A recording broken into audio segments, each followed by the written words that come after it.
any trooper in the state would have done the exact same. Today on the Morning Edition, a life or death struggle in the icy Tanana River, a cry for help, and a dangerous decision. See the body cam footage of a rescue that pushed a first responder to the limits. Plus, we're less than a month away from a $500 million project set to begin in Alaska, what it means for our state's role in national defense, and later. We were just looking for seashells and sand dollars, and we found something way cooler than that. An 11-year-old girl walks along a Florida beach and stumbles on a treasure with a story to tell. A message in a bottle sparking a heartwarming connection across the Pacific as the Morning Edition starts now. Good morning, everyone. You made it to Friday. I've never found a message in a bottle, but I would love to. How cool is that? Anytime I see any of those stories, it takes me back to that book. As well as, I think it's a movie as well, A Message in a Bottle. Oh, it is, yeah, it is a movie.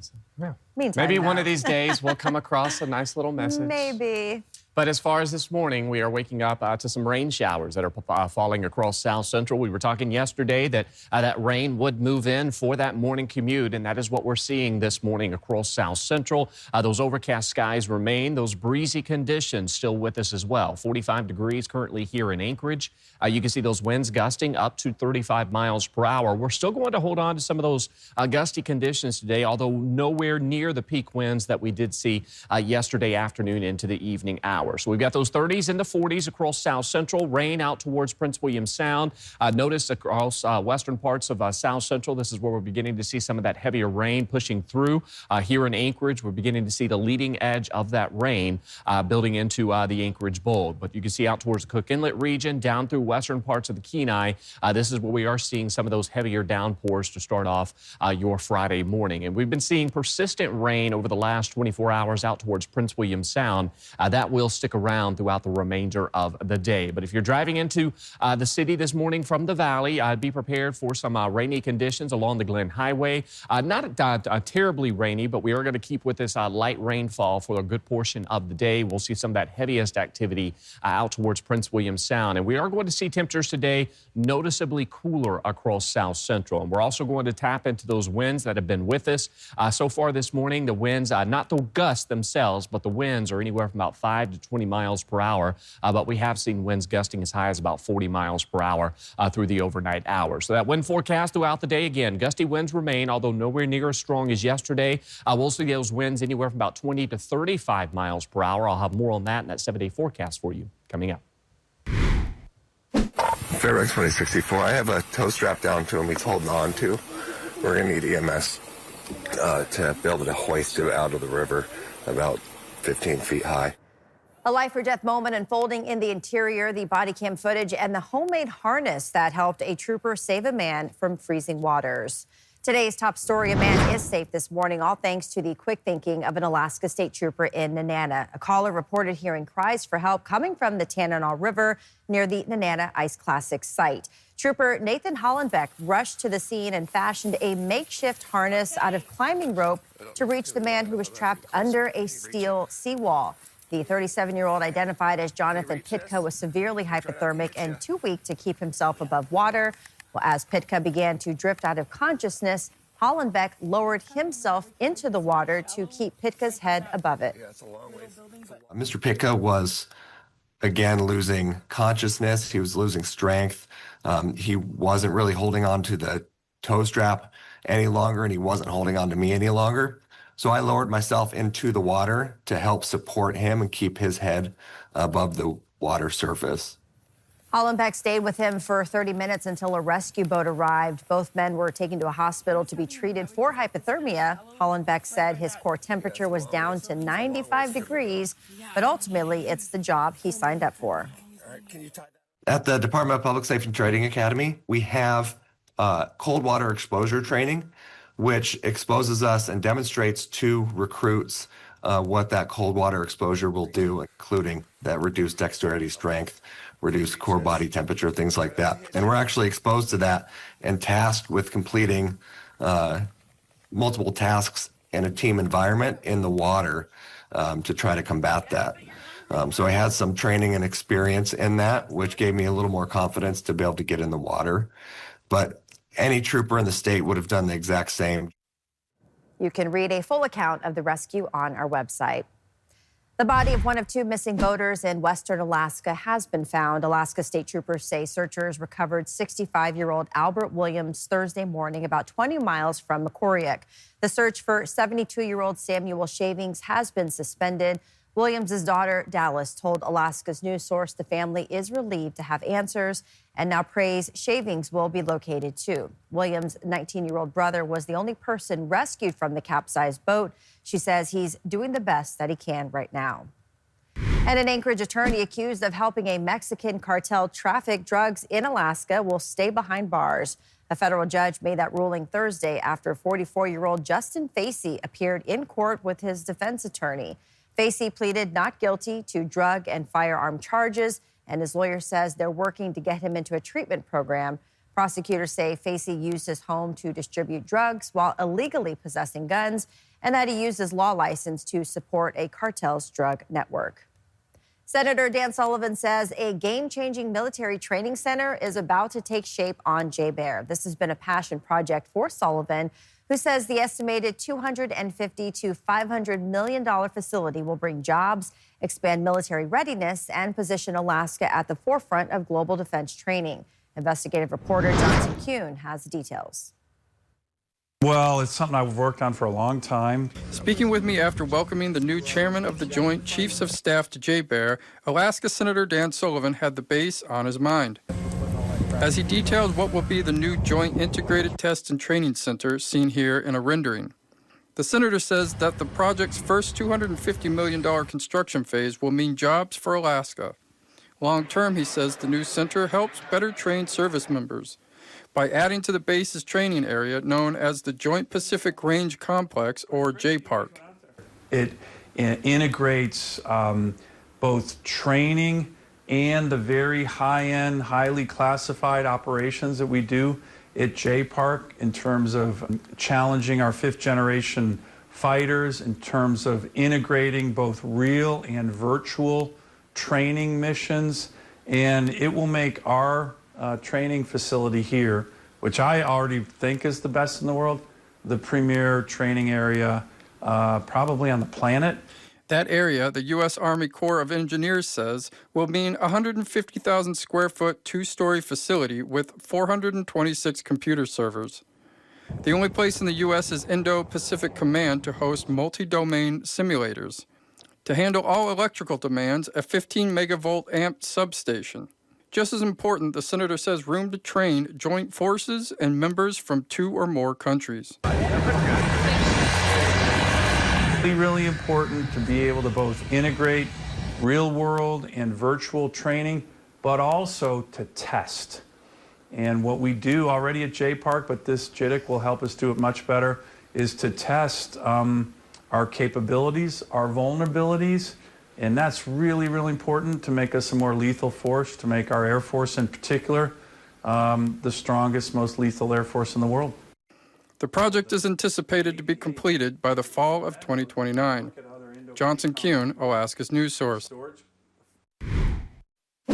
We're absolutely working with APD to ensure that they are able to quickly respond to any re-encampments that we're seeing so that the community knows that we want to address their concerns. There are growing concerns over the future of Davis Park. An abatement date is set, but uncertainty still looms over where the people living there will go next. Anchorage Mayor Suzanne LaFrance says the city will begin clearing Davis Park in Mountain View on June 17th. The homeless encampment has drawn mounting safety concerns following several shooting deaths and large fires. City officials say outreach teams will be on site to help residents transition with support available for those entering shelters. Is linking people as a cohort. How many individuals have created those relationships and those bonds, and ensuring that we have beds available so that we're reducing the number of individuals on the actual day of abatement that would be dispersed into the community. I want to fully acknowledge that we know that some individuals may decline shelter. You can watch the mayor's full news conference on our website. Up next, spring has sprung, but for many, it may feel like the weather is attacking your sinuses. A surprising allergy source that's spreading across Alaska, and what doctors say could make this season your worst yet. We've got rain pushing across South Central this morning for your morning commute, but into the weekend, we'll see some drier conditions as well as warmer weather. I'll have more on that, but first, sunrise, 4:38 in Anchorage, 4:04 in Juneau. The full forecast is next. NBC Nightly News enters a new era tonight. Lester Holt will sign off from the anchor desk after nearly a decade in the chair. The 65-year-old made history in 2015 as the first solo black anchor of a weekday network nightly newscast. He'll continue to host Dateline NBC full-time. No permanent successor has been named. The retirement celebration, though, will kick off this morning later on today. Of course, a big accomplishment on that. Wishing Lester Holt best of luck. I know he's been to Alaska a couple of times. Such a great anchor. Yeah, and we even have, I think, the NBC Today Show crew heading to Anchorage next month as well. So a lot to look forward to. This waking up this morning, we do have some rain showers across South Central. We're going to see these rain showers staying with us throughout the day. Not widespread rain or heavy by any means for most locations outside of Prince William Sound, which will continue to hold on to some of that persistent showery weather that has been with us since yesterday. But we've got several areas of low pressure across the state. One that's impacting southeast. We've got one here in South Central, and then we've got that system out towards the Bering Sea that continues to drop south. Now, all three of these will bring some impacts across the state, from some rain out towards the Panhandle to the ongoing rain that we have here in South Central. And then as you head out towards western parts of the state, especially the coastal regions, we're watching a chance for some snow that will clip western parts of the state. We're already beginning to see some of that beginning to approach southern parts of the Seward Peninsula. And we could see the potential for some light accumulation for areas out west. We'll touch on this later in the show, but as far as what we're seeing across South Central this morning, those temperatures will nose their way into the upper 40s, and many locations may only stay in the 40s today, if not briefly climbing into the lower 50s as we continue to hold on to this wet and cloudier weather pattern. And you can see that chance for some scattered activity will stay with us through a large portion of our Friday, and so be prepared for that morning commute to be on the wet side. Into the evening hours, we will see some drier conditions making a return to South Central. And also keep in mind, in addition to these rain showers, we're going to keep these gusty winds with us, although those winds will also die down tonight into tomorrow. So rain showers stay with us throughout the day. We'll see some dry breaks at times. No heavy rain by any means outside of coastal regions, which we'll see that potential for some persistent showers. And you notice into the evening hours, activity does die down. We could see some stray activity early tomorrow morning. Otherwise, expect a dry afternoon across South Central as we welcome in your Saturday. And this will carry us through the rest of the weekend with just some spot showers looking possible. And we'll see some sunshine breaks through the weekend. But as far as the amount of rain that we are going to see, Prince William Sound once again taking home most of that rain. But notice nowhere near what we typically see with these storm systems. We're only going to see the potential for a few tenths of an inch out towards western parts of the Kenai and the Anchorage Bowl. Wasilla, the Valley, could see slightly higher amounts. And, of course, out towards Prince William Sound, we'll see the potential for up to an inch of rainfall. 40s and 50s today will be likely across South Central. We'll continue to hold on to those winds, which will be quite breezy as well across the Kenai. Winds of about 15 to 25 miles per hour. We'll see those winds out towards Whittier as well as Golcana gusting up to 40 miles per hour throughout the day. So still seeing those persistent wind gusts even into the valley. You can see Palmer, those winds up to 30 miles per hour to be expected. While here in Anchorage, we could see those winds up to 35 miles per hour. So those rain showers, the winds, they do remain with us through the rest of today. But again, into the weekend, outside of some spotty shower activity, we will see the return to some drier conditions. And those temperatures still warming, mid-50s as we welcome in the weekend. We may briefly make it into the lower 50s today. Then we dry out into the weekend, but those clouds do remain. Another chance for some showers next Tuesday. And then notice Thursday, we will begin to see a brief opportunity for those temperatures to warm into the 60s. And there is signs we could potentially stay in the 60s as we welcome in June. That's exciting. All right, thanks, Aaron. Well, new research says depression may do more than affect your mood. It could impact your brain long-term. A study from the University of Nottingham found people with depression are more likely to develop dementia. And depression later in life could even be an early warning sign of the disease. Researchers say the findings underscore the importance of treating depression to help protect brain health. And in this morning's Health Watch, feeling stuffy, sneezy, or even itchy. It might be more than just spring in the air. Experts say birch pollen is blanketing much of Alaska. Adrian Peterson explains why this year's allergy season may hit harder and what you can do to fight that.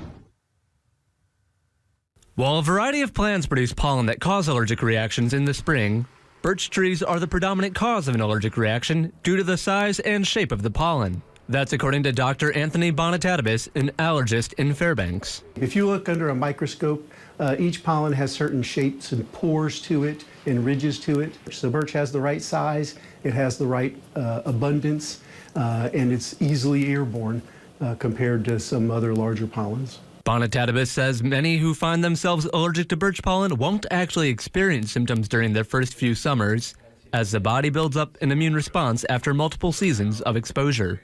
I've interviewed a lot of patients in that time, and I have found it seems like the 3rd through the 8th season of your exposure is when it might just explode for you. So if you've been here for a year and it wasn't so bad, it might not be the same this year or next year. For those who do become allergic, there are a handful of over-the-counter remedies to ease symptoms, but immunotherapy can help too. We have 2 forms of that. Sublingual immunotherapy is drops you put under your tongue.